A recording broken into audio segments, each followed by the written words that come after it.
Just thought I would share with you some of the scenic views of my ride back and forth to work. There's actually horses out here. That's why we see all these signs for horse crossing.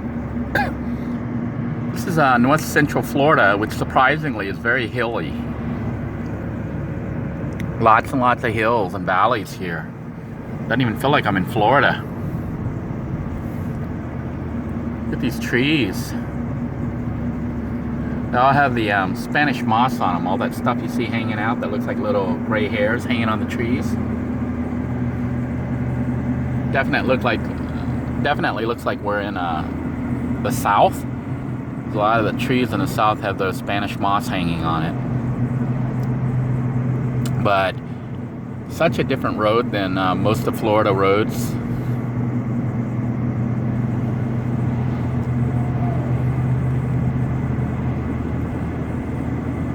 Now, when I was coming here, I'm actually on my way home right now. I finished up for the week, and I'm heading to Walter's house for the weekend to spend it with my kids, because it is visitation weekend.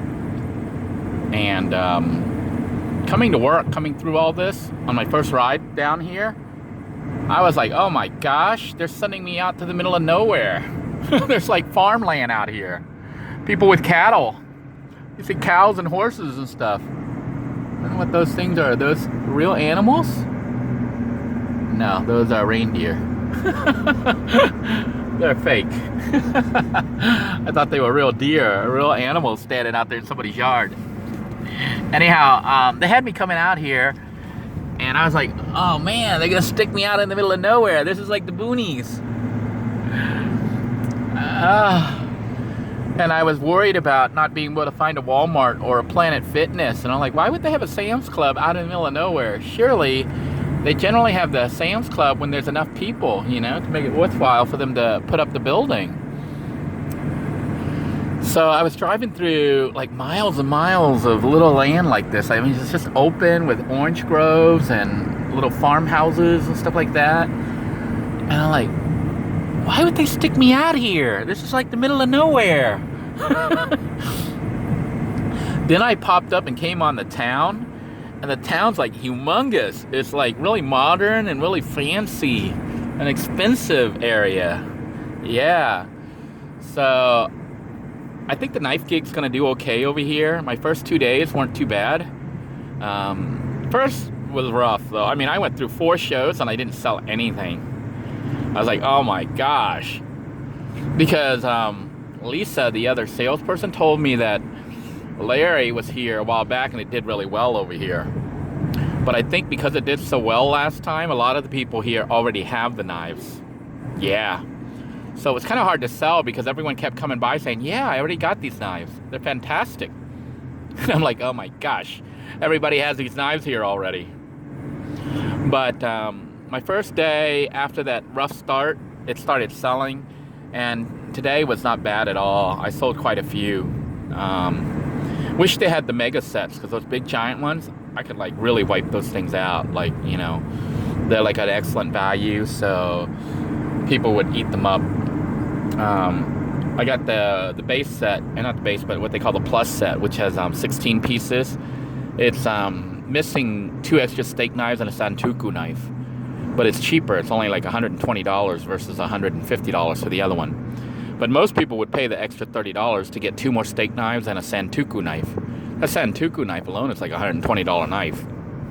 It's an expensive knife. So I did okay, assuming none of them come back. So I'm pretty happy. The area is really cool to drive through. You can see there's a lot of different scenery that's much different than my ride around the beach side. You know, if you've been watching a lot of my other videos, then you've seen various sections of Florida. So this area here is really, really different. You know, and I think we go through, what is that, the Ocala National Forest. I think we might even be in part of the forest right now, or we will be very soon. So it's a very scenic ride. I'm just shocked that there's actually towns scattered inside the forest. So I guess you live and learn, right? Going by the Ocala River. You know, that's always been a sad point with me. I drive through a lot of areas in Florida, like this river right here, which has an Indian name. And there's hardly any Indians around other than on the reservations. You know, it seems like the only trace you see of most Indians around are just names. They name rivers, you know, after them, after the Indians, or, you know, the Indian name for the river, or some roads are actually named with Indian names. But the Indians themselves have been driven out. Kind of a sad history in American history, a sad period when, you know, they basically just moved all the Indians to places that people didn't want to live. The Europeans didn't want to live. They put the Indians there. And then if they find something useful there, then they move the Indians again. So again, I think that's why there's a lot of Indians out in the plains area, out in the desert, in the middle of like land that's like really bad. Now Florida had the Seminoles, which I don't know if this, I think the Seminoles actually got relocated here.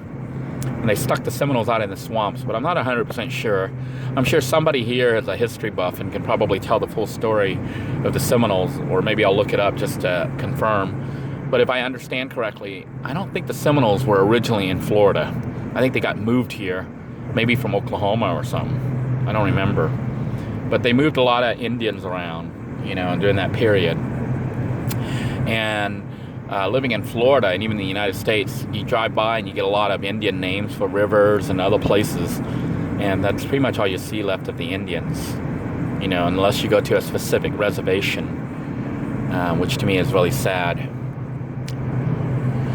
Anyhow, enough sad stuff. Time to continue on with the journey. I am going to go ahead and stop this video because I'm just kind of rambling and I wanted to talk about some subjects, but I wanted to mount the camera so that I'm not driving and holding the camera. Like right now, I've got it in my hand.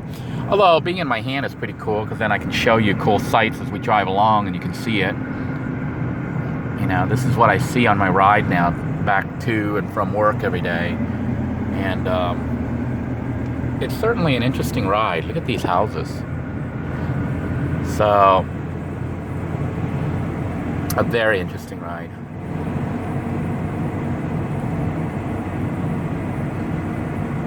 Well, I'm going to go ahead and sign out. Until next time, everybody, I wanted to thank you for joining me. I hope you're all managing to stay warm. I think I've got it under control now with 2 sleeping bags. Oh, we're hitting the Ocala National Forest right now. So I'm going to try to mount the camera here, if I can find a spot where I can mount it real quick, and then film the ride through the forest.